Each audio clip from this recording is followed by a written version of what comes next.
Dan gue Victor Di mana, Tor? di podcast Catatan Iman. Oke, hari ini kita udah masuk ke season 2, Yes. episode yang ke... Yang ketiga, Oke, dan kita baru aja ngerayain ini ya, Tor. kemerdekaan ya. Iya. Jadi selamat hari kemerdekaan buat kita semua, warga Yes. Indonesia. Ya, semoga semakin baik lah Yes. Indonesia. Oke, di episode yang ketiga ini kita membahas tentang apa nih, Tor? Hari ini gue membahas mengenai sama seperti sebelumnya sih. Jadi ini adalah hasil daripada gue YouTube juga. Cuma hari ini topiknya gue berbeda. Jadi gue sempat ketemu video di YouTube itu dari seorang ustazah ya, kok cewek kan? Ustazah. Ustazah gitu, Wah, cewek ini gitu. jadi kita rencananya udah mulai mau nyerang-nyerang ke Bukan menyerang dong, bukan Terus menyerang. apa nih? Tapi jadi pas gue nonton video ini dari seorang nama Ibu Dewi Purnama Wati ya, kalau nggak salah. Dan dia di dalam ceramahnya dia tuh justru dia menyerang kekristenan. Oh gitu. Jadi hari ini mungkin kita akan coba membahas videonya. Kita coba melihat sebenarnya apakah sebenarnya pandangan si Ibu Dewi ini benar apa enggak, karena di dalam ceramah ini jadi Ibu Dewi menjelaskan kalau dia itu mualaf. Dia tuh orang tuanya Kristen, bahkan masih Kristen sampai sekarang, bahkan pelayan di gereja, gitu. Tapi sampai sekarang masih. Jadi akhirnya dia yang bermualaf, dan dia akhirnya di ceramah itu mengungkapkanlah beberapa hal mengenai kekristenan yang dia tahu. Cuman dari situ gue melihat ada beberapa hal yang kayak tidak tepat ya. Jadi menurut gue mungkin cocok untuk kita bahas, untuk kita coba luruskan nih. Sebenarnya apakah benar sih Kristen itu seperti itu apa tidak? Gitu. Cuman kalau sebelum kita masuk nih, sebenarnya mungkin banyak dari orang Kristen yang mulai nanyain ya, sebenarnya boleh nggak sih kalau kita berdebat nih masalah-masalah tentang, misalnya ada orang yang boleh bilang salah mengartikan ya, maksudnya apa yang dimaksud oleh kita, boleh nggak sih kita jadinya kita berdebat sama dia? Karena kan kita bukankah seharusnya kita nggak berdebat nih? Orang Kristen kan maksudnya kita harusnya merangkul, maksudnya kesannya kan kasih karunia, memaafkan. Nah, kalau konteksnya apa, dan ini boleh dikasih dilakuin sama orang Kristen oleh semua orang Kristen gitu, maksudnya untuk kita harus defend atau memang kita harus, kadang kan ada yang bilang kan kebenaran tuh akan menunjukkan dirinya sendiri. Artinya kita nggak perlu ngedefend itu karena ya dia udah benar, ya benar aja gitu. Nah, kenapa kita harus defend sesuatu yang udah kebenaran? Nah, karena intinya adalah sebenarnya karena betul, gue setuju bahwa kebenaran itu akan muncul dengan sendirinya. Cuman maksud gue tapi bukan berarti kita jadi seorang yang pasif gitu. Seseorang yang udahlah biarin aja gitu. Tapi maksud gue selama kita merasa bahwa kita punya kebenaran, why don't kita speak out juga kebenaran itu gitu. Makanya kan that's why juga misalkan kenapa gitu, kalau logika seperti kita pakai kan, saya udah kalau misalkan kita difitnah orang, kita misalkan dituduh mencuri, ya udahlah kita nggak usah membela diri. Nanti kebenaran akan muncul dengan sendirinya. Kita nggak usah sewa pengacara. Tapi nggak seperti itu kan. Bahwa sebenarnya ada, kalau kita merasa kita benar, ya kita perjuangkan. Jadi maksudnya sebenarnya tujuan dari ini bukan kita mau berdebat siapa yang agama mana yang benar, bukan. Tapi makanya mungkin hari ini gue cuma mau meluruskan apa yang sebenarnya pemahamannya mungkin yang kurang baik gitu. Nah, lu udah nggak sabar nih. udah nggak sabar. Jadi kita langsung mulai aja ya. Udah langsung dipotong. Iya. Oke. Bukan rahasia lagi bahwa tidak ada tempat di Indonesia ini yang tidak terjadi kristenisasi. Tapi ketika kita membicarakan masalah kristenisasi, apalagi sekarang ini, kita umat Islam lagi dibidik. Terjadi pembusukan kepada umat Islam. Ulama-ulama kita ditangkap. Ya. Organisasi Islam mau dibubarkan. Maka membicarakan tentang masalah kristenisasi, tidak semua berani, tidak semua. Oke, ini kita stop sini dulu nih. Ini kita jangan bahas politik nih. Ini ada unsur politik ini di sini, dan singkat aja, menurut lu gimana kalau melihat awal daripada ceramahnya si Bu Dewi ini? Kristenisasi dan pemurtatan ya, gitu gue juga baru denger sih, maksudnya kayak kristenisasi dan pemurtatan, dan intinya dia ngomong kan kayaknya kristenisasi udah mulai terjadi di mana-mana. Justru kalau gue sih belum melihat adanya itu, justru gue berharap itu terjadi kan, biar cepat ada great harvest gitu kan ya. Cuman kenyataannya itu belum terjadi, dan banyak Kristen juga sebenarnya orang Kristen yang dorman gitu loh. Dorman tuh nggak ngelakuin apapun literally gitu, maksudnya nggak boro-boro mau speak up gitu, mau ngomong ke gereja atau apapun, dirinya sendiri mau ke gereja aja udah susah, maksud gue tuh membaca Alkitabnya udah susah. Jadi kalau yang diomong kristenisasi banget atau sampai apalagi ngebidik ya, ini yang target ngebidik, ini ngebidik mungkin lebih tepat kalau dikatakan di zaman-zamannya Paulus dan kawan-kawan nih. Karena mereka benar-benar aktif. Tapi kalau zaman sekarang, kita ngeliat orang Kristen, let's be honest gitu. Let's be honest with ourselves lah gitu. Kayak seberapa rajin sih kita ceramah tentang kekristenan ke orang-orang terdekat kita aja. Orang tua kayak, let's be honest gitu. Gue sendiri aja nggak ngelakuin itu constantly gitu loh. Boro-boro kita mau ngebidik agama lain. Agama kita sendiri aja kita ajak teman kita yang udah kenal deket, itu kita nggak lakuin. Boro-boro ini mau ngebidik. Ini ngebidik itu kayak kesannya kan kayak target fokus, kayak gue udah ada target, goalnya harus terjadi dan ada action plan-nya. Kalau menurut lo gimana, Tor? Ya, jadi sebenarnya, gue sempat research sedikit sih mengenai sebenarnya apa sih dasarnya si ibu ini berkata seperti ini. Jadi memang sebenarnya mungkin karena jadi dia sampai cerita juga sebelumnya bahwa kayak orang tuanya itu kan Kristen dan pelayan di gereja kan. Tapi kayak orang tua ini sering juga kayak memberikan makanan atau enggak buat orang-orang yang non Kristen. Tapi yang mungkin kurang baiknya adalah ada tujuan terselubung. Jadi dikasih makanan, kasih segala macam tuh ada tujuan supaya orang tersebut berubah jadi Kristen. Dan pas gue baca-baca beberapa berita memang ada beberapa case gitu ya, di mana orang Kristen tuh memberi cara terselubung. Misalkan kayak pernah pas ke Car Free Day gitu ya, dia ngasih barang gitu, tapi ada unsur Kristennya. Contohnya? Misalkan ada salibnya gitu-gitu. Jadi kayak di dalamnya. Iya, jadi tuh kayak ada, jadi tuh bahkan misalkan ada pernah juga misalkan pas lagi bencana dikasih hadiah makanan, terus ada stikernya misalkan, bertuliskan misalkan kayak harus baca ayat ini gitu. Jadi itu kayak gitu. unsur kristenisasi yang terselubung. Jadi menurut gue, tapi itu menurut gue back again itu jarang sekali terjadi ya. Gue jujur itu gue pas baca berita itu, oh ada ya.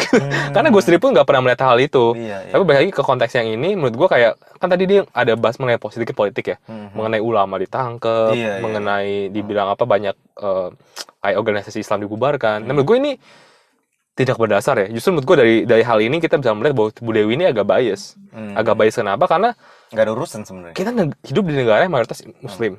Presidennya Muslim. Wakil presidennya Kiai Haji.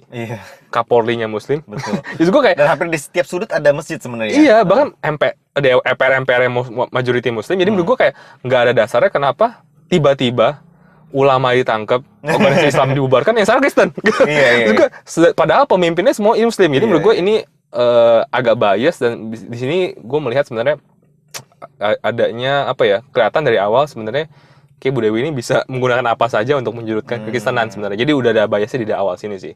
Oh, gitu. Benar. Jadi memang udah ada basicnya sebenarnya dari mungkin ada dari hatinya, mungkin udah ada unsur-unsur kebencian gitu. Jadi emosi, jadi akhirnya dia udah apapun yang dia lihat ujungnya berkaitan dengan hal itu. Tapi sebenarnya kalau kita lihat secara objektif nggak ada urusannya sebenarnya. Nggak ada hubungannya banget ya sebenarnya. Iya gitu. Tapi kalau ngomong-ngomong soal yang tadi lu bilang nih, orang Kristen kasih ada unsur salibnya, ada unsur ayatnya. Kalau menurut lu tuh sebenarnya kayak gitu boleh nggak sih, Tor? Boleh nggak sih? Menurut gue sih sebenarnya tidak boleh sebenarnya. Nggak boleh menurut lu? Kalau andaikan suku kalau orang mau memberi ya kita tujuannya tulus untuk memberi. Tapi gitu. Itu kan cuma kasih ayat misalnya untuk menyemangati orang tersebut, kita pakai ayat. Kita nggak usah masukin misalnya Filipi 4:13 atau apa, aku bisa menanggung segala sesuatu dalam Kristus. Tapi kita untuk apa ya? Kayak kita pengen kasih encouragement words, tapi kita pakai ayat Alkitab. Kalau kayak gitu boleh nggak sih sebenarnya? Mungkin boleh kalau memang dari awal sudah jelas ya. Mengatakan bahwa ini adalah bantuan daripada gereja dan segala macam, ya mungkin boleh-boleh aja. Cuman tapi misalkan kalau konteksnya di berita yang gue baca ya, dia sampai kayak menyuruh untuk ngomongin ayat itu gitu. Jadi itu kan menurut gue jadi sesuatu yang akhirnya nggak kesannya dipaksakan dan buat orang yang ngerti kan mungkin baca-baca aja. Cuma jadi kan akhirnya kita nge-bluffing juga akhirnya gitu, memanipulasi orang juga. Cuman ini menarik banget dan ini terkait dengan nantinya berikutnya nih yang akan dibahas oleh si Ibu Dewi. Oke ya. Udah nggak sabar. Ibu saya itu buat makanan banyak sekali untuk dibagikan kepada tetangga-tetangganya yang Muslim. Ya, bikin kolak, bikin ayam goreng, bikin mie goreng, dibagi-bagikan kepada tetangganya yang Muslim. Baik kan, Bu? Baik. Siapa bilang jelek? Nggak ada. Ya. Tapi ingat Ibu Bapak, ya.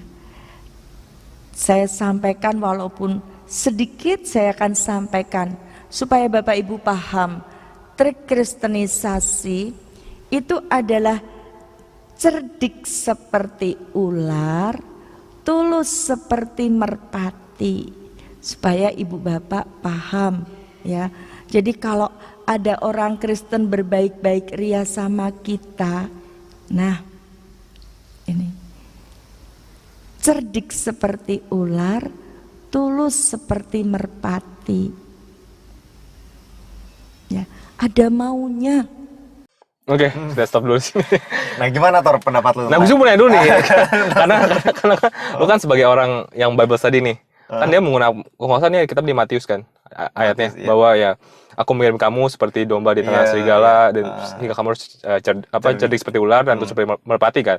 Nah, kira-kira lu sebagai orang yang Bible study nih, sebenarnya melihatnya, konteks ayat ini sebenarnya apa sih, Den? Gitu. Jadi sebenarnya kalau gua nggak salah nih ya, karena Bible study nggak harus ingat semua Alkitab ya. Betul, Kalau betul, gua nggak betul. salah sih ini ayat sebelumnya kan kayak tadi lu bilang ya, Tuhan Yesus mengirim murid-muridnya untuk apa ya, menyebarkan Injil segala macam. Nah ini tuh ada ini kan dia mengumpamakan seperti cerdik seperti ular dan harmless as dove kan, maksudnya tulus seperti merpati. Tapi sebelum dari dua binatang ini disebutkan, ada lagi binatang tuh yang disebutkan adalah aku mengirim engkau seperti kambing domba di tengah serigala, kalau gua nggak salah. Nah jadi kalau kita masukin 4 konteks ini, sebenarnya yang pertama adalah kambingnya siapa, serigalanya siapa. Ini kita harus tahu. Pertama kambingnya ini adalah murid-murid Tuhan Yesus, which is orang Kristen di antara serigala. Dan ini nggak kelihatan seperti orang Kristen ini yang jadi, maksudnya ular dalam arti dia yang menyerang ya. Karena justru di ayat sebelumnya itu dikatakan aku mengirim engkau seperti kambing domba. Kambing domba ini, kambing tuh nggak punya self defense gitu di tengah serigala, jadi dialah yang sebenarnya dibidik tuh. Maksud gue tuh dibidik. Jadi kalau dari konteks yang kita baca dari awal, dia seperti kambing di tengah serigala, artinya cerdik seperti ular dan harmless seperti merpati ini seharusnya digunakan bukannya untuk menyerang, tapi untuk apa ya, untuk salah satu self defense juga sebenarnya, untuk bisa menghindari sesuatu yang mungkin nggak perlu gitu loh. Maksud gue tuh kayak kalau kita lihat di ular itu apa sih, kalau kita lihat dari kejadian yang paling pertama di kejadian 3, oh gua nggak salah, itu ketika ular mulai menghasut Adam dan Hawa. Kenapa dia jadi wise ataupun bijak, cerdik? Ya karena dia punya pertama kemampuan persuasif gitu, kemampuan persuasif, dan juga dia berhasil akhirnya menjatuhkan Adam dan Hawa. Tapi di sini kan konteksnya adalah perbedaan antara ular dan merpati ini kan kontras ya. Maksudnya kayak ular tuh kayaknya yang attacking, sementara merpati itu kan harmless as dove. Jadi ya kita harus tahu bahwa sebenarnya yang dimaksud di sini cerdik seperti ular itu kapan mengetahui konteksnya, kapan kita harus speak up, kapan kita harus diam, kapan, sama kayak Tuhan Yesus gitu. Dia nggak selalu speak up ketika orang lain tuh attack dia, dan dia nggak perlu terlalu banyak mikir ketika dia tuh dibawa ke pengadilan. Karena kalau kita lihat di ayat berikutnya, kalau gua nggak salah nih, intinya adalah Tuhan Yesus ngomong bahwa engkau nantinya akan dipersekusi dan lain-lain, engkau akan dibawa ke sidang mahkamah jemaah, tapi nggak perlu takut, karena pada saat itu juga Roh Kudus akan memberitahu padamu apa yang harus dikatakan. Jadi basically ya itulah cerdik yang dimaksud sebenarnya.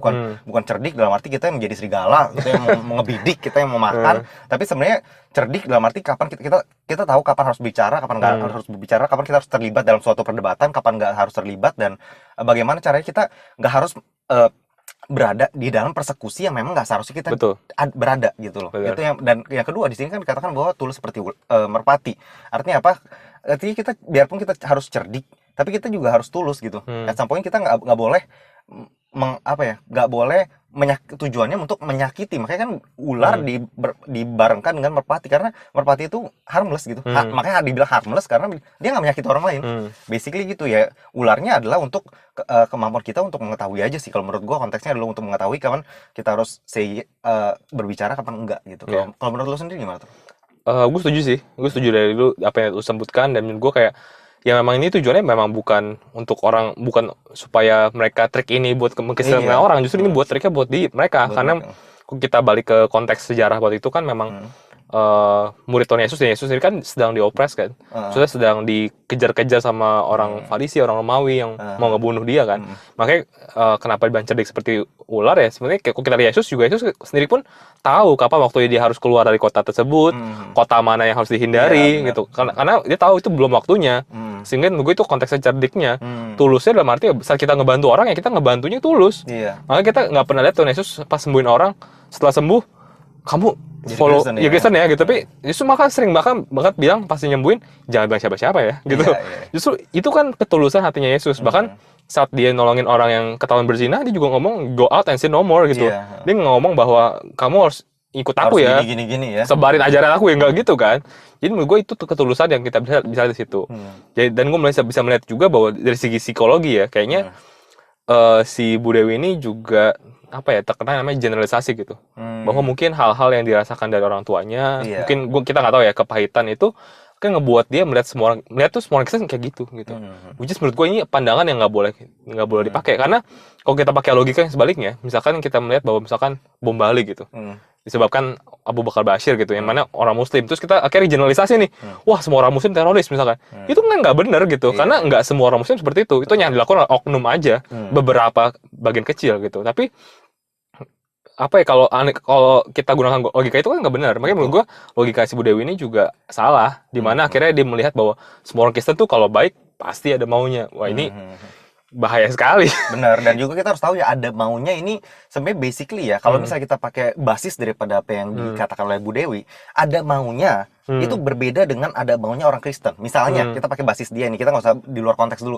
Jadi ada maunya, kalau yang ada maunya orang gitu denger kayaknya kayak sales ya. Kayak gue, ketika gue deketin lu nih, gue mau mendapat keuntungan dari lu. Tapi kalau kita pakai basis itu untuk kekristenan, gue ada mau supaya lu bisa masuk surga. Basically gitu loh. Jadi apa maunya? Maksud gue, maunya adalah untuk kebaikan lu sebenarnya. Maksud gue tuh kalau kita pakai logika daripada si Bu Dewi konteksnya, apa sih untungnya untuk orang Kristen? Basically kalau kita mau ngomong gitu ya, itu yang membedakan ya. Jadi ada maunya. Let's say kalau kita pakai logika itu, ada maunya orang Kristen adalah untuk kebaikan orang tersebut, bukan untuk kebaikan gue. Ini yang membedakan antara ada maunya sales di luar sana, karena sales untungnya buat gue kan, ada maunya. Makanya begitu gue dapat dari lu, dan gitu maksudnya it's all done gitu. Tapi sebenarnya kalau orang Kristen, gue baik tanpa berharap lu akan kembali baik ke gue. Justru lu akan ngebales itu ke Tuhan gitu.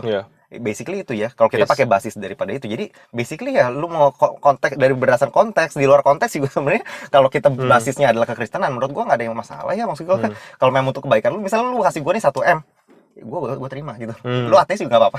Kan untuk kebaikan gua. Lu nggak minta apapun kan. Apalagi lu kasih langsung ke Tuhan Yesus, gua sembuhin, terserah lu. Ya gua ambil.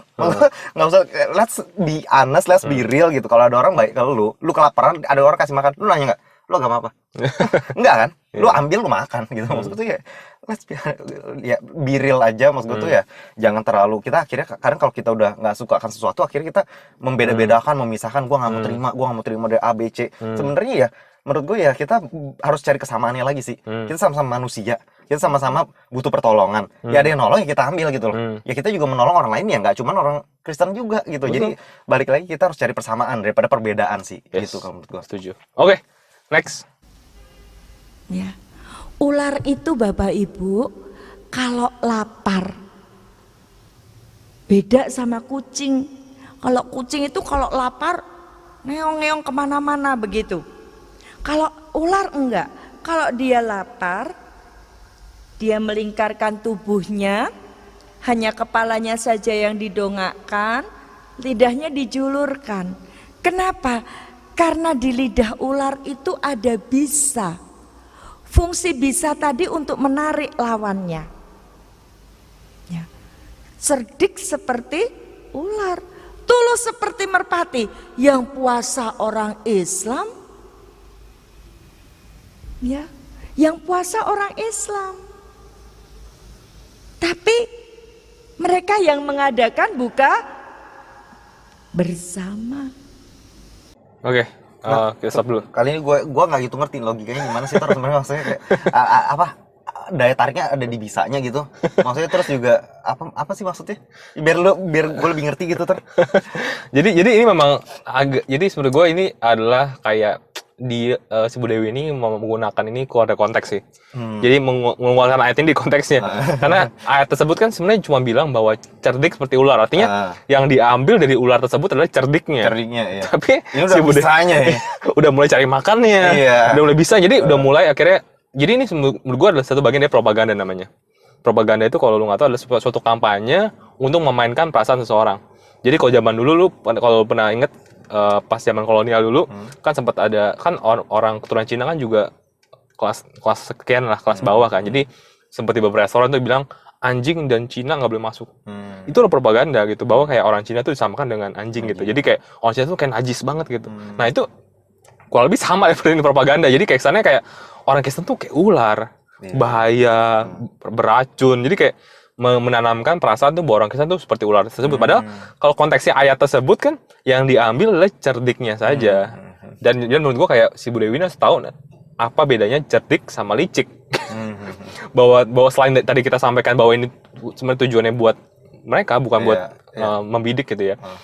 Pertama dia juga tahu bahwa namanya cerdik itu adalah sebenarnya kan adalah yang namanya cerdik kan di saat kita dikepung oleh orang-orang yang nggak suka, kita somehow bisa apa ya, bisa get through gitu, namanya cerdik. Tapi kalau licik tuh justru kebalikannya. Licik tuh kita mau memanfaatkan orang lain demi kebaikan kita gitu. Nah itu yang diambilnya cerdik, tapi seakan-akan dia memframe bahwa sebenarnya licik yang dimaksudkan itu. Jadi dan makanya kurang pas sih. Makanya menurut gue kayak gue bisa melihat sekali ada seperti sakit hati. Dan juga dia bilang tadi ada orang Islam yang puasa, orang Kristen yang buka puasa. Kalau menurut lu itu? Itu karena tadi orang tuanya, jadi orang tuanya suka pas kasih makanan terus atau orang dia suka ngadain buka puasa bareng gitu. Dan menurut itu salah. Menurut dia tuh kayak orang yang puasa orang Islam apa orang Kristen yang menyediakan makanan gitu. Pasti ada maunya gitu. Jadi kayak padahal menurut gue sebenarnya juga konteksnya biasanya tidak dipaksa kan, gitu. Kalau ada gereja-gereja yang kira walaupun gue somehow tadi gue nggak setuju kalau ada gereja yang buka puasa demi tujuan supaya mengkristenisasikan gitu, misalkan lagi harus nyebutin ayat gitu ya. Atau enggak lagi baca puasa, buka puasa sama Kristen gitu, itu juga gue kayak atau selubung ya. Tapi maksud gue kalau misalkan konteksnya normal, gereja mau mengadakan buka puasa bareng dan nggak dipaksa, ada yang mau ya kenapa enggak gitu, maksud gue. Kok toh nggak dipaksa juga, toh ada orang yang membutuhkan. Masa sih kita nggak boleh menolong orang lain sih gitu. Masa orang Kristen hanya boleh baik sama orang Kristen sendiri, Islam sendiri, kan akhirnya jadi perpecahan gitu. Masa nggak boleh berbagi gitu ya. jadi ya itu sih. Lu ada mau tambahin nggak? Enggak sih, udah. Oke, kita next ya ke video berikutnya. Di dalam Kristen, untuk melakukan kristenisasi dikenal istilah church marketing, pemasaran gereja. Oke, ini kita potong singkat aja. Langsung church marketing apa tuh? Gue juga nggak tahu. Jadi kesannya kayak kerja. Jadi jujur gue juga baru pertama kali sih dengar istilah church marketing. Mungkin lo boleh sampaikan mungkin yang benar apa dan istilahnya kalau di dalam pelayanan. Penginjilan mungkin ya. Penginjilan kali ya sebenarnya ya. Tapi mungkin disebut sebagai church marketing. Jadi kayak marketing kayak jualan produk jadinya ya. Iya. Dan soalnya bedanya apa menurut lo? Yang namanya penginjilan sama mungkin istilahnya dia church marketing gitu. Konsepnya dia mengenai church marketing. Kalau menurut gua penginjilan itu adalah penginjilan itu kan kita diberikan ministry ataupun pelayanan daripada rekonsiliasi ya. Rekonsiliasi daripada orang tersebut ke Tuhan, bukannya kita nyari jemaat basically. Nah ini yang membedakan kalau church marketing, berarti kan ada suatu organisasi yang lu harus datang sini. Ini church marketing kalau menurut gua, karena kita nggak marketing ke orang lain kan. Maksudnya kita marketing ke gereja kita kan. Pasti dong kalau marketing kita tahu ya, kita bekerja di suatu organisasi ya kita marketingin supaya dia beli produk kita. Artinya kalau di gereja, supaya dia datang ke gereja kita, dia kasih kita perpuluhan ataupun persembahan supaya gereja kita makin maju. Nah kalau misalnya penginjilan, basically kita mengembalikan dia bukan ke gereja tapi kepada Tuhan. Nah dia sendirilah yang nantinya akan menentukan apa dia nantinya mau ke gereja mana, atau dia membangun gereja sendiri, atau mungkin dia mau langsung jadi misionaris, atau bisa juga dia bahkan kalaupun dia nggak perpuluhan, nggak persembahan juga, basically ya it's all nggak pernah disuruh kan, maksudnya Tuhan Yesus lo harus perpuluhan, harus ya itu ada maksudnya untuk orang Kristen, tapi maksud gue tuh nggak ada, itu nggak jadi norma gitu loh. Nah ini mungkin yang harus kita tahu ya, maksudnya marketing yang dimaksud tuh seperti apa, dan lagi-lagi penginjilan itu soal kebaikan orang tersebut gitu, bukan kebaikan suatu gereja. Basically ini yang harus kita tahu. Kalau menurut lu tuh? Iya. Sama sih menurut gue, kayak sebenarnya memang sih maksudnya harus diakui bahwa memang the great commandment orang Kristen adalah jadikanlah semua bangsa muridku gitu. Tapi menurut gue ini juga dilakukan dalam suatu konteks tertentu gitu. Bukan artinya adalah kita sebagai orang Kristen harus berkomplot, kesannya kayak menyusun strategi gimana caranya konspirasi. Iya, maksudnya kayak benar-benar harus ngebuat akhirnya menggunakan segala cara untuk hal itu. Menurut gue itu juga nggak pas sih. Karena menurut gue sebagai orang Kristen juga gue selalu percaya bahwa sebenarnya penginjilan yang terbaik adalah sebenarnya cara kita hidup. Sebenarnya bagaimana kita bisa menjadi berkat buat orang lain tanpa selalu membawa embel-embel agama gitu. Betul. Jadi menurut gue, tapi ya ini maksudnya dengan dibungkus, jujur gue belum pernah mendengar istilah church marketing. Jadi istilah ini tuh seakan-akan membungkus namanya penginjilan sih sebenarnya. Iya, iya. Karena basically kalau bilang penginjilan, by the way, hampir semua agama juga sebenarnya ada penginjilan. Iya, iya, iya. Hampir semua agama juga kan pasti mau mengajarkan ini kepada orang-orang sekitarnya. Cuman kalau dibungkus sebagai nama church marketing, menurut gue itu jadi seakan-akan corporate sekali. Iya, iya, iya. Dan seakan-akan ini basisnya benar-benar organisasional sekali gitu. Iya. Padahal sebenarnya nggak seperti itu sih. Jadi itu aja sih. Orang Kristen itu nggak bilang ke orang Islam gini, Pak, yuk ke gereja, gereja saya bagus loh. Nggak kayak di masjid duduknya di lantai.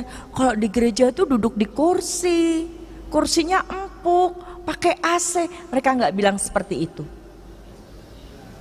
Ya, mereka tidak bilang percaya Yesus masuk surga loh. Enggak, pasti ditolak kalau langsung bilang seperti itu. Tapi bagaimana orang mau datang ke gereja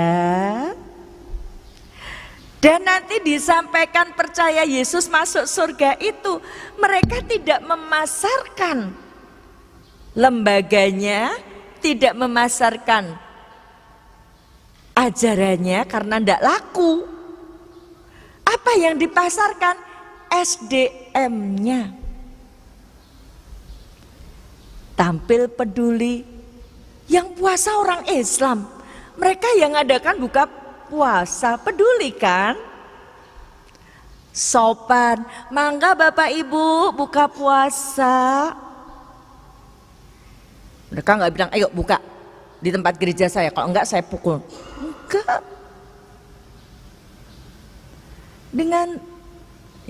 Dengan santun, ramah, aktif bermasyarakat, penuh toleransi. Ibu bapak, saya ini. Oke, kita stop sini dulu deh. Karena intinya sih kurang lebih seperti itu ke depannya. Nah, mungkin kita bahas yang di awal dulu ya, Dian, yang seperti bilang gitu. Bahwa kayak apa? Ya, itu menurut tuh gimana tuh? Apakah klaim bahwa dia bilang bahwa Kristen tunggal laku sebenarnya dan hanya mengandalkan SDM-nya doang, itu menurut tuh gimana? Ya kalau menurut gue ya basically ya kita nggak bisa memisahkan manusia daripada ajarannya sebenarnya. Kalau kita percaya kita akan ngikutin ajarannya. Jadi kalau kita peduli karena kita percaya sama ajaran kita. Dan kalau orang lain juga percaya kebawa dengan kita, tapi kita nggak bisa dipisahkan gitu sama ajaran kita, ngerti gak? Jadi kalau orang lain ikut ke kita menjadi Kristen karena dia lihat kita peduli, basically dia juga menerima ajaran yang kita bawa karena memang kita nggak bisa misahin antara ajaran yang kita punya dengan orangnya sebenarnya. Jadi kalau ini aja udah di luar konteks gitu. Kayak kalau gue bilang gue orang Kristen tapi hidup gue kayak maksudnya gue nyembah berhala, gue nyembah sini sana, itu kan nggak relevan. Ini nggak relevan. Of course kalau gue percaya ke Kristenan, gue mengikuti apa yang Yesus ajarkan dan gue hidup semakin menjadi seperti Kristus setiap harinya. Dan ini nggak bisa dipisahkan nih. Ini kalau dia bilang ajaran nggak laku, harusnya SDM juga nggak laku. Basically, karena kalau ajaran nggak laku, SDM-nya juga pasti sama dengan ajarannya. Itu pasti sama. Lu nggak bisa memisahkan antara guru dengan ajarannya gitu loh. Maksud gue ya murid juga dengan gurunya itu ya selaras harusnya. Selaras. Jadi kalau dia bilang ajarannya nggak laku, tapi karena SDM-nya ini yang dijual terus jadi laku, ini agak logiknya gitu. Maksud gue tuh logiknya nggak dapat. Gue juga nggak dapat karena memang harusnya itu jadi satu sih. Dan menurut gue sih kalau kayak masalah buka puasa dan lain-lain kayak tadi lu bilang nggak masalah sih. Gue juga kalau diajakin makan mau sama orang agnostik kayak ateis ya nggak masalah. Maksud gue tuh kita nggak harus ngomongin agama terus kan. Maksudnya let's be honest lah, jadi orang real aja. Maksud gue tuh kenapa sih harus ngomong gitu-gitu, bawa-bawa semuanya ke agama, orang baik ke kita agama, orang baik ke kita agama. Let's be honest, sales baik ke lu juga ada tujuan, lu tetap terima juga kan. Maksud gue kita tahu nih orang ada tujuan ke kita, mau jual ke kita terima juga kan kalau diterima baik, karena kita mikir kita punya free will kok. Gue mau beli produk lu apa enggak? Iya kan, gue nggak harus beli kan. Nah gitu juga sebenarnya, gue nggak harus menjadi agama orang yang baik ke gue kan. Basically gitu sih. Jangan kayak seakan-akan ini menghilangkan kemampuan kita berpikir gitu. Gue baik ke lu, terus kayaknya gue mau manipulasi lu, kemudian lu nggak tahu apa yang lu pikirin, tiba-tiba ya gue jadi Kristen. Ini kan kayak yang salah kayaknya aneh gitu, agak aneh gitu. Kalau menurut lu gimana tuh? Ya setuju sih, maksud gue memang ya harusnya sama sih gitu. Maksudnya memang harusnya kan ajaran tersebut akhirnya merubah manusia tersebut jadi lebih baik.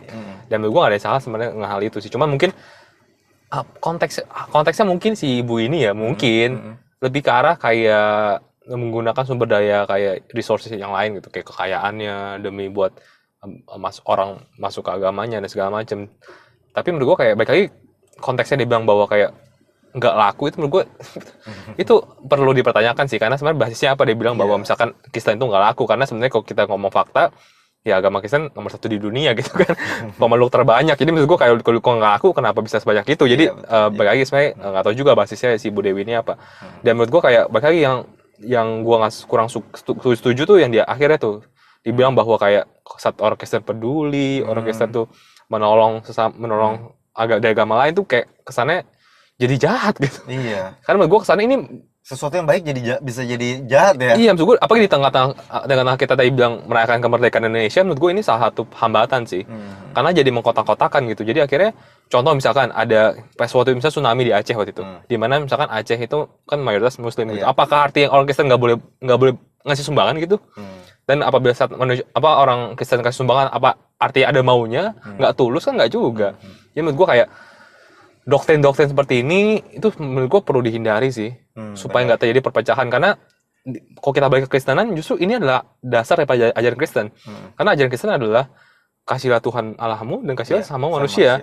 Dan kalau lu ingat ada satu ayat di Alkitab dibilang kan ada orang yang nanya Yesus kan, siapakah sesamaku manusia gitu. Dan Yesus di situ menggambarkan kisah mengenai Samaria, orang Samaria yang baik hati. Dan dibilang orang Samaria ini adalah sesamamu gitu. Padahal konteksnya waktu itu orang Samaria adalah musuhnya orang Yahudi. Orang yang tercemar, orang yang terasing, orang yang nggak pantas buat dikasihani, tapi Yesus bilang itu sesamamu. Jadi itu adalah sebenarnya ajaran yang kita orang Kristen percaya. Jadi kalau orang Kristen baik sama orang-orang yang justru mempersekusi dia atau nggak baik sama dia, itu normal. Karena itu adalah ajaran Kristen sebenarnya. Jadi menurut gue, tapi sangat tidak adil lah saat kita berbuat seperti itu tetap dicap akhirnya kesannya. Jadi orang kita serba salah kan, nggak peduli salah, peduli salah. Jadi kayak jadi menurut gue, dan ajaran ini sangat-sangat memecah belah sih. Jadi menurut gue, makanya kenapa itu perlu kita luruskan. Terakhir ini. Saya ini menawarkan kajian kristologi dari satu perguruan tinggi ke perguruan tinggi yang lain, dari satu masjid ke masjid yang lain, dari satu jamaah ke jamaah yang lain. Boleh dibilang yang menyambut itu hanya sekian persen. Padahal di sekolah pendeta mereka mempelajari Islamologi. Kalau dulu 36 SKS, sekarang 40 SKS. Mereka belajar tentang Islam. Mereka belajar bahasa Arab. Dan mereka memenggal-menggal ayat Al-Quran untuk mengelabui umat Islam. Bahkan mereka mencari sisi. Intinya sih dia meng-accuse orang-orang Kristen yang suka, dia percaya bahwa sebenarnya banyak juga orang Kristen kan yang jadi pendeta gitu ya, belajar banyak banget sebenarnya mengenai Al-Quran, tapi tetap aja cuma dikit lah yang akhirnya jadi berubah jadi ke Kristen gitu, dari Islam ke Kristen. Bahkan dia bilang banyak orang, mungkin ini lebih ke arah orang yang sekolah tinggi kali ya, sekolah tinggi teologi gitu. Tapi lebih ke apologetik maksudnya gitu ya? Enggak juga sih. Dia mempelajari maksudnya, agama Islam kan ada, untuk... biasanya para pendeta kan ada juga masuk sekolah tinggi kan. Gue sih nggak tahu ya, gue juga belum pernah sekolah tinggi teologi, cuman dia bilang dia mengklaim bahwa sebagian besar tuh mempelajari Islam dan banyak kayak menggunakan ayat-ayat, sengaja ambil comot-comot ayat gitu. Menurut itu seperti apa sih itu? Gue jujur, karena gue nggak tahu agama Muslim, mungkin lu yang lebih ngerti ya Tor ya, karena lu yang udah belajar kan agama Islam, bahkan udah belajar hadis ya. Oh enggak, sedikit aja. Udah bisa ngaji? Enggak, belum. Kan menurut gue sih sebenarnya ini sih, menurut gue sebenarnya nggak ada salah dengan pelajari agama Islam sih. Karena ini kan sebenarnya kan juga, apalagi konteksnya kalau dibilang orang yang kuliah ya, sekolah tinggi gitu kan memang mungkin lebih ke evangelis, ke para pendeta. Dan menurut gue kalau misalkan pendeta atau evangelis yang di Indonesia, menurut gue wajar sekali untuk dia belajar Islam sih. Karena kan ya mau nggak mau kan evangelis kan memang kerjanya menyebarkan Injil kan, dan memang saat dia di konteksnya di Indonesia pasti dia harus belajar banyak mengenai Islam. Sama halnya misalkan juga orang-orang yang misalkan sekolah Muslim gitu ya di Amerika gitu, mau nggak mau dia harus belajar Kristen gitu, karena medannya itu mayoritas Kristen gitu. Masa dia nggak ngerti kalau ditanyain mengenai Kristen? Jadi menurut gue itu hal yang wajar. Tapi menurut gue kayak tapi yang gue kurang setuju tuh yang dibilang terakhir sih, comot-comot ayat gitu. Karena menurut gue sebenarnya yang dilakukan itu juga sama. Yang dilakukan di ceramah ini juga comot-comot ayat sebenarnya. Jadi kayak lucu kalau dibilang bahwa orang Kristen nggak boleh gitu, tapi kok saya boleh begitu. Jadi kayak double standard lagi kan. Jadi sebenarnya menurut gue sih ya itu sih. Maksud gue jangan sampai kita punya logika seperti itu gitu. Maksudnya orang lain nggak boleh, tapi sendiri sebenarnya mempraktekkan hal itu tadi di awal gitu. Jadi which is menurut gue ya emang gue juga gak setuju sih ada orang-orang yang comot-comot ayat gitu misalkan untuk tujuan tertentu. Tapi kalau comot-comot ayat untuk mempelajari ayat tersebut menurut gue gak ada yang salah sebenarnya. Tapi kalau mengeluarkan itu dari konteksnya itu yang salah sih. Jadi menurut gue itu aja sih. Basically sebenarnya banyak banget, masih banyak banget video ini, cuman mungkin gak akan bisa selesai ya dalam kita punya episode ini. Jadi intinya itu adalah beberapa hal yang mungkin bisa kita luruskan ya mengenai apa ya ceramah daripada Bu Dewi ini gitu. Mungkin juga kan siapa tahu kan yang dengerin dan juga nonton ini kan mungkin nggak cuma orang Kristen gitu. Dan terakhir nih Den, penutup. Jadi sebenarnya gue mau raise isu ini karena banyak banget nih Den, tren-tren belakangan ini ya. Banyak ustadz-ustadz tuh mualaf gitu. Jadi lagi ngetren banget nih di dunia muslim ini. Ustadz-ustadz yang dulunya bahkan dari Kristen sih. Terus mualaf, terus jadi ustadz tiba-tiba. Kayak kalau pernah denger Felix Shaw. Terus ada juga sempat yang ada, gue lupa namanya siapa, Ustadz yang S3 Vatikan gitu. Jadi ngetren banget lah. Jadi karena mualaf ini jadi cepet banget naiknya gitu. Nah menurut lo bagaimana sih melihat fenomena ini, dan menurut lo bagaimana sebagai kita orang Kristen yang diserang nih, istilahnya banyak diserang, harus bersikap gitu? Kalau menurut gue sih ya, intinya adalah karena gue nggak gitu, sebenarnya basically gue nggak gitu ke agama lain. Maksudnya karena gue juga nggak pelajarinya, tapi gue mungkin kasih pesan ke agama Kristen aja ya. Maksud gue tuh ke agama Kristen ketika kita ngelihat ada orang yang mungkin pindah agama dari Kristen ke Muslim, terutama para influencer ya, maksudnya yang banyak pengikutnya gitu ya, baik itu artis kah ataupun dia pemimpin kah atau siapapun itu, kita nggak pernah tahu apa ya perjalanan hidup dia. Kita nggak pernah tahu. Kita sama-sama boleh di gereja, tapi yang bahwa di gereja itu kami ada domba. Maksudnya ada orang-orang yang memang benar-benar sudah menjadi domba, ada orang-orang yang memang kambing masuk ke gereja. Ini yang gue maksud adalah bukan berarti kemudian semua orang yang masuk gereja pasti Kristen. Ini yang kita harus tahu. Dan kedua, hanya karena orang keluar dari gereja ataupun dia berpindah agama nggak menjadikan ajarannya salah. Ya, jadi kita juga harus punya fondasi bahwa kita jangan lihat ke orang, tapi kita lihat ke Tuhan. Dan kita juga harus belajar Alkitab. Maksudnya dalam arti, at least kita punya basis fondasi pengertian tentang Alkitab sih. Jadi ketika kita ngelihat ada orang-orang yang tadinya Kristen kemudian menjadi agama lain dan dia mulai memakai ayat-ayat kekristenan, ini salah, kita nggak goyah gitu. Basically, kalau gue lebih berpesan kepada orang Kristen sih, maksudnya jadi jangan gampang untuk kita goyang gitu berdasarkan angin-angin doktrin. Ini kan Tuhan Yesus sudah pernah ngomong bahwa banyak angin doktrin di akhir zaman, banyak juga nabi palsu, guru palsu yang nantinya akan membuat falling away daripada iman itu tersebut. Dan itu memang harus terjadi karena memang itu udah dinubuatkan.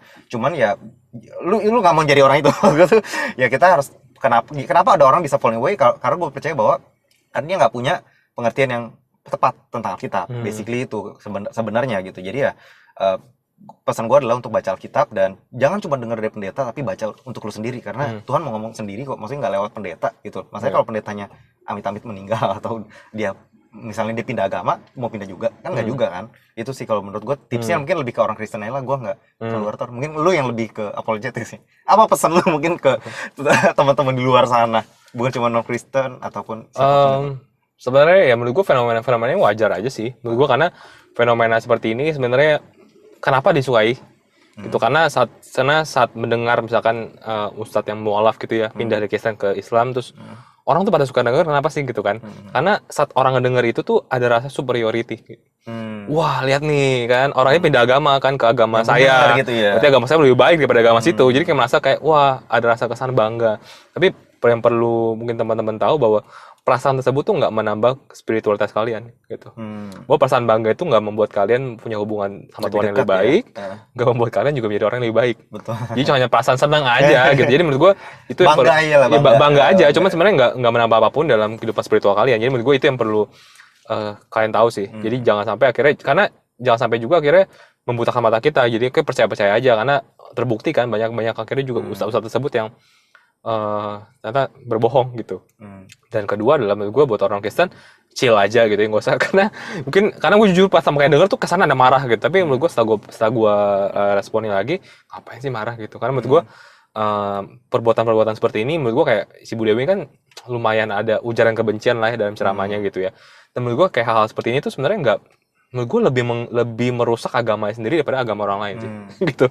Karena orang-orang yang harusnya orang-orang yang berpendidikan akan bisa melihat ini bahwa sebenarnya tindakan-tindakan seperti ini tuh justru akan merugikan agamanya sendiri gitu. Karena menurut gue nggak ada satupun agama yang mengajarkan untuk kayak membenci, menjelekkan orang lain tuh nggak ada gitu. Tapi kalau ada agama yang mengajar seperti itu sebenarnya merusak agama sendiri sih. Jadi menurut gue kita sebagai orang Kristen nggak perlu melakukan hal yang sama, nggak perlu jelekin agama lain. Kita chill aja sih. Maksud gue makanya gue cuma meluruskan aja hari ini kan. Gue tidak menyerang siapapun. Hanya gue hanya mau meluruskan supaya orang-orang punya pemahaman yang tepat gitu. Tapi ada that sih menurut gue kita sebagai orang Kristen chill aja lah, nggak usah terlalu emosian. Karena once kita emosi itu justru akhirnya berhasil gitu. Akhirnya kita jadi dosa gitu. Jadi menurut gue kita sebagai orang Kristen ya santai aja dan lakuin apa yang memang bisa kita lakuin. Dan gitu. ingat ya bahwa kekristenan itu bukan basically bukan doktrin dan bukan agama, tapi lebih ke hubungan ya. Betul. Ministry of Reconciliation pada Tuhan dan juga pada sesama. Dan bahkan dikatakan di Alkitab juga Tuhan adalah kasih gitu. Siapapun yang nggak memiliki kasih berarti nggak punya Tuhan dan lu nggak selamat dari awal. Jadi kita harus menjadikan kasih ini the highest priority sih. Maksudnya daripada agama gue yang benar, lu yang benar, ya itu kan otak ya. Maksudnya kayak doktrin, otak, filosofi segala macam ya. Intinya balik lagi ke kasih gitu. Inilah yang dimaksud dengan cerdik seperti ular. Kita tahu kapan kita harus defend, kapan kita harus diam aja, let it go gitu. Jadi ya basically itu yang sebenarnya berdasarkan based on konteks. Dan ada lagi Tor yang mungkin lo mau tambahin? Udah pakai aja dan Itu aja. Oke, kalau gitu kita tutup sampai di sini episode ketiga di season yang kedua kita ya Tor ya. yes. Oke, untuk teman-teman yang mungkin mau tanya-tanya lebih banyak bisa ke Instagram gue di dennis.johan atau di mana Tor? Di gua di @victoria Atau di mana Tor? Instagram kita di persaiman.id. Atau bisa langsung ke YouTube ya di Iya. Perisai Iman. Yes. Oke. Kalau gitu sampai di sini dulu. Mudah-mudahan kalian terberkati dengan video kita kali ini dan see you and God bless.